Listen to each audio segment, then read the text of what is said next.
hear you.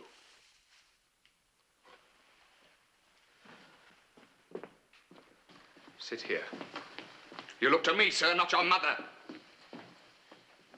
Sit, you witless baboon.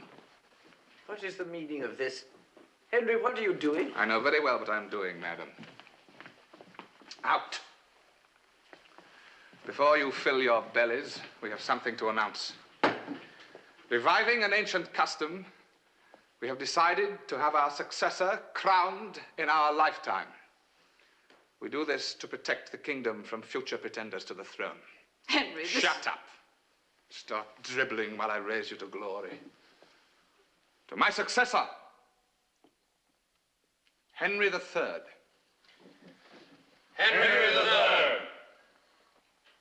When will the coronation take place? As soon as we arrive in England. Where, may I ask? You may well ask. At York. Not at Cantorbéry? My good mother, gentlemen, is hinting with her customary delicacy that there is a double purpose to this mummery. There is. We are going to show our freshly reinstated Archbishop that we can still do without him. The coronation of the English king is the most jealously guarded privilege of Canterbury. I'd give anything to see Becket's face when he learns he's lost it and that York has got it.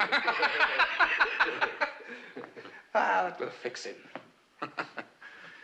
Get out of there, you young cretin. You're not crowned yet.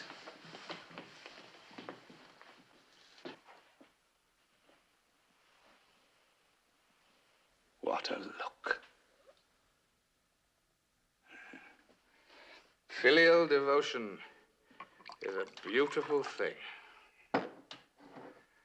You'd like to be the real king, wouldn't you, you little pig? With that number 3 after your name, and Papa good and stiff in his tomb. Well, you'll have to wait a bit. Papa is well. Papa is very well indeed. My son, you know I've always been against any reconciliation with that wretch Becket. You know I understand your hatred for him. But do not let it lead you into an action which you may bitterly regret. This boy is not clever. Ambitious men will use him against you long before you cease to reign. I'm still very much alive, madam, and in control. Henry, for all our sakes, think of England and not of your disappointed love for this man. Love? Love? A moment ago it was hate. And what gives you the right, madam, to meddle in my loves and hates? You have an obsession about him which is unhealthy and unnatural. And now that he no longer gives you comfort, God, if Thomas Becket were a faithless woman, you'd behave no differently. Sweet Jesus, you'd tear him out of your heart. Oh, if I were a man. Thank God, madam, he gave you breasts. An asset from which I derive not the slightest benefit. I was let out to be suckled by a peasant girl. That, no doubt, is why it is so difficult to see the king beneath your crown. So you have something to add, my lady. Well, go on. Add it. Add it. Get it out of you. Once and for all in one great whine. Let's hear the poison you've accumulated. I pity you. I tolerated your mistresses, sir. But you expect me to tolerate everything? Becket! Always Becket! I am a woman. I am your wife. I am the queen. I'll complain to my father. I'll complain to my uncle, the emperor. I'll complain to all the kings of Europe. I'll complain to God. If I were you, madam, I'd start with God.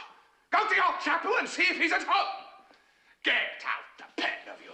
I retch with boredom at the sight of you. To the devil and my whole family, if he have you. And as for you, young Henry III, here's my royal foot up your royal buttocks.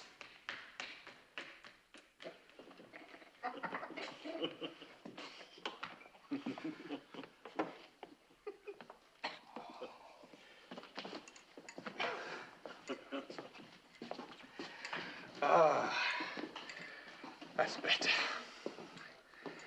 Let us drink, gentlemen. Let us drink till we roll under the table in vomit and oblivion.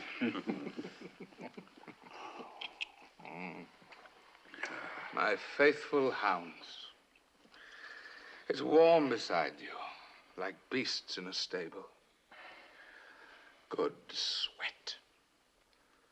Comfortable nothingness. Not the least glimmer inside to spoil the fun. And to think, before I met Becket, I was like you. A well-oiled machine for belching, whoring, and punching heads. What did you put in mind, Thomas? Stop the machine.